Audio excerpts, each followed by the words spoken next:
Muitas vezes, em shows, sentimos dor no ouvido quando estamos próximos de um alto-falante. Por que isso acontece? Isso acontece graças a uma qualidade do som chamada de intensidade sonora. O que é a intensidade sonora? A intensidade sonora é a qualidade que nos permite avaliar se um som é forte ou fraco, e depende da energia que a onda transfere. A intensidade I da onda sonora indica o quanto de energia é atravessada ou transferida para uma superfície em intervalo de tempo. A energia transferida em intervalo de tempo é a potência e, por isso, calculamos a intensidade através da equação I igual a P sobre A, sendo que P é a potência e A é a área da superfície que intercepta o som. Outra forma de analisarmos é através do produto da pressão e velocidade. Temos que I é igual a força sobre área vezes distância sobre tempo. Força sobre área é a pressão e distância sobre tempo é a velocidade. Deve ficar claro que a velocidade dessa equação corresponde à velocidade das partículas em um meio fluido, meio esse pelo qual a onda irá se propagar. A intensidade também pode ser calculada através do produto de 1 sobre 2 ρ, V, 1 mega ao quadrado e Sm ao quadrado, sendo que ρ é a densidade do fluido, V é a velocidade de oscilação do elemento do fluido, ômega é a frequência angular e Sm é a amplitude. A frequência angular e a amplitude vão depender exclusivamente da fonte geradora.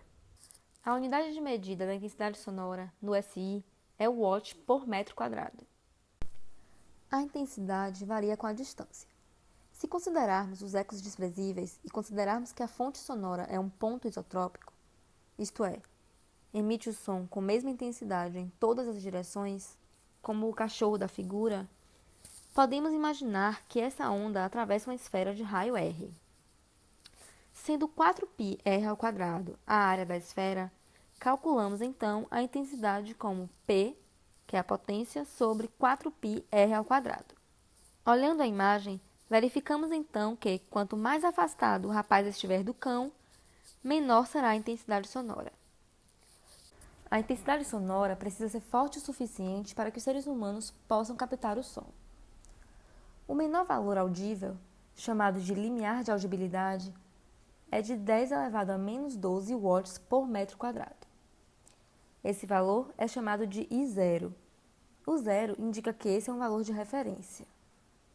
Entretanto, o som não pode ser tão forte para não danificar o nosso canal auditivo. O valor máximo de intensidade para que o som não danifique o canal auditivo é de 1 watt por metro quadrado. Como nós, seres humanos, podemos ouvir sons com uma enorme faixa de intensidades, utilizamos os logaritmos. Por isso, é mais comum falarmos de nível sonoro, que é definido como nível sonoro igual ao log de I sobre I0, sendo que esse I0 representa o limiar de audibilidade dos seres humanos, correspondente a 10 elevado a menos 12 watts por metro quadrado. O nível sonoro representa a sensação auditiva de volume sonoro. Sua unidade é o Bel, porém, os valores usualmente estão mais próximos da 10ª parte do Bel. E é mais comum trabalhar com decibel, sendo que 1 Bel equivale a 10 decibéis. O nível sonoro relaciona-se com a frequência. Isso significa que, para nós captarmos o som, além de ele ser forte o suficiente, precisa estar inserido no espectro de frequência de 20 a 20.000 Hz. No gráfico, observamos o traço verde, que representa o limiar de audibilidade, e o traço vermelho, que representa o valor máximo para que não se sinta dor. A região em azul refere-se aos sons comuns do cotidiano. O laranja refere-se às notas musicais e o amarelo às conversas. A título de curiosidade, o instrumento utilizado para a medição do nível sonoro é o sonômetro. Ele possui um microfone em sua extremidade que detecta o som e o converte em sinal elétrico. É muito utilizado para avaliar a poluição sonora em um ambiente. Vamos resolver alguns exercícios. Um certo alto-falante produz um som com frequência de 2.000 Hz e uma intensidade de 0,960 mW por metro quadrado. a distância de 6,10 metros. Supondo que não há reflexões e que o alto-falante emite igualmente em todas as direções, qual a intensidade a 30 metros? Bom, a questão diz que não há reflexões e que o alto-falante está emitindo um som igualmente em todas as direções. Logo, ele é um ponto isotrópico. Por isso, a área será a área de uma superfície esférica. Temos que I1 é igual a P sobre 4π R1 ao quadrado. E I2 é igual a P sobre 4π R2 ao quadrado. P no ponto 1 sobre 4π é igual a P no ponto 2 sobre 4π. Logo, I1 R1 ao quadrado é igual a I2 R2 ao quadrado. Daí, temos que I1 sobre I2 é igual a R2 ao quadrado sobre R1 ao quadrado. Isolamos I2 e temos que R1 ao quadrado sobre R2 ao quadrado vezes I1 é igual a 39,7 microwatts por metro quadrado, sendo esse, portanto, o valor de I2. Vamos para outro exercício agora. Em um teste, um jato subsônico voa a uma altitude de 100 metros. A intensidade do som no solo, quando o jato passa exatamente acima, é de 150 decibéis. A que altitude o jato precisará voar para que o ruído do solo não ultrapasse 120 decibéis, o limite da sensação dolorosa? Ignore o tempo necessário para o som alcançar o chão e considere o esquema abaixo. Novamente, vamos considerar a fonte geradora do som como um ponto isotrópico. Para encontrarmos I1, utilizaremos a expressão nível sonoro igual a log de I sobre zero. Neste caso, vamos utilizar nível sonoro igual a 10 log de I sobre zero, já que o valor dado foi na escala de decibéis. Encontramos o valor de I igual a 10 ao cubo watt por metro quadrado. Ele nos disse que I2 é o limite da sensação dolorosa, então I2 é igual a 1 watt por metro quadrado. Sabemos que a intensidade sonora é dada por P sobre 4π R ao quadrado.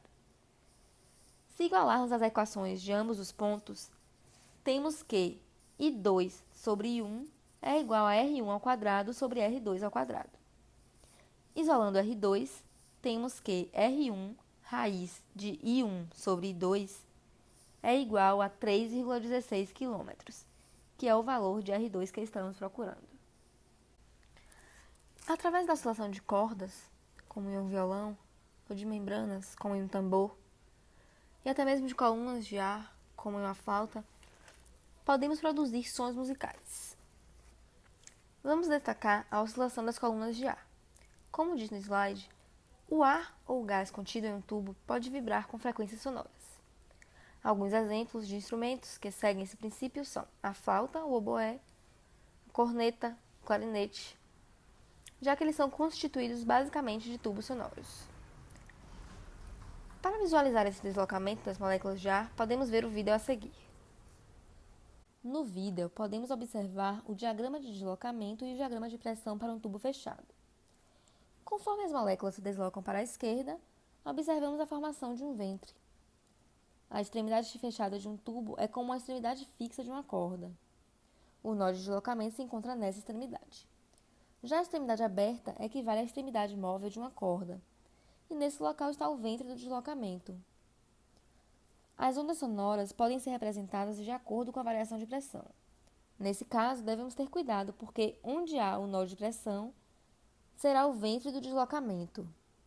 A pressão será máxima quando o deslocamento for nulo. Isso também vale para tubos com ambas extremidades abertas. Vamos observar os diagramas de deslocamento e pressão para tubos abertos. Vamos verificar que o diagrama de deslocamento do tubo aberto apresenta um ventre de deslocamento em ambas extremidades. Já o de pressão, os nós são apresentados nas duas extremidades. Ou seja, quando a pressão é máxima, o deslocamento é nulo. Isso vale para todos os casos apresentados.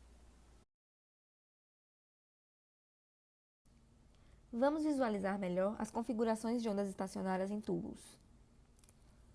Considerando um tubo sonoro com as duas extremidades abertas, de comprimento L, cujas ondas se propagam a uma velocidade v, as possíveis configurações de ondas estacionárias vão ser: O primeiro tubo representa a onda estacionária mais simples que pode ser produzida em um tubo com as duas extremidades abertas. As representações estão desenhadas como se fosse uma onda em uma corda, já que no caso da onda sonora, o eixo das ordenadas representa uma variação de pressão e não de deslocamento.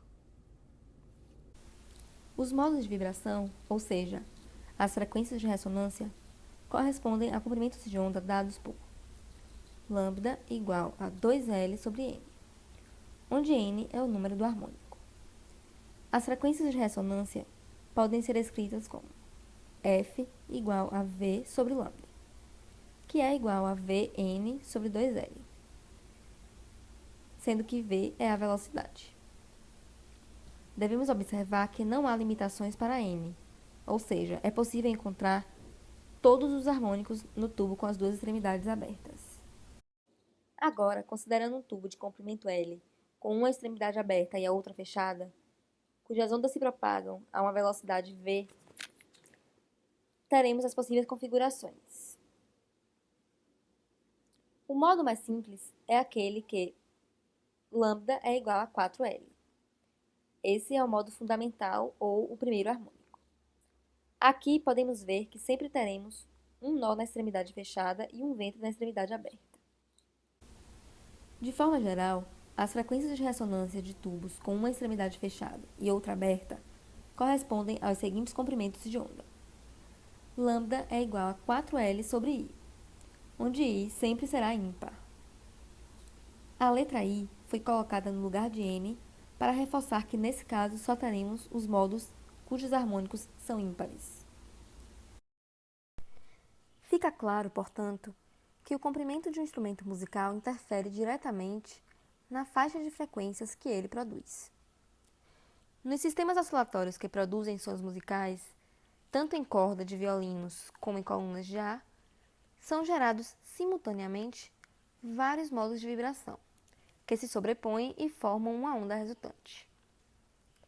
Quando dois instrumentos tocam a mesma nota, por exemplo, produzem a mesma frequência fundamental, mas os harmônicos superiores terão intensidades diferentes, visto que a amplitude das ondas superpostas serão diferentes. Aqui é possível observar algumas formas de onda, por exemplo, o diapasão, a flauta, o violino, a voz e a clarineta. O nome dessa qualidade é o timbre, que nos permite diferenciar dois sons de mesma altura e intensidade. Podemos visualizar a onda estacionária resultante da superposição de ondas sonoras através de um instrumento chamado de tubo de Rubens, que também é conhecido como tubo de chama ou tubo de onda estacionária. O aparato é formado basicamente por um tubo metálico com uma membrana vibratória em uma de suas extremidades, que é acoplada a um alto-falante interligado a um gerador de frequências. Na outra extremidade, é injetado gás inflamável. Assim, ele irá nos mostrar as variações de pressão em forma de onda transversal, à medida que variamos a frequência. No vídeo a seguir, podemos visualizar vários tubos de Rubens funcionando ao mesmo tempo, cada um ligado a um instrumento.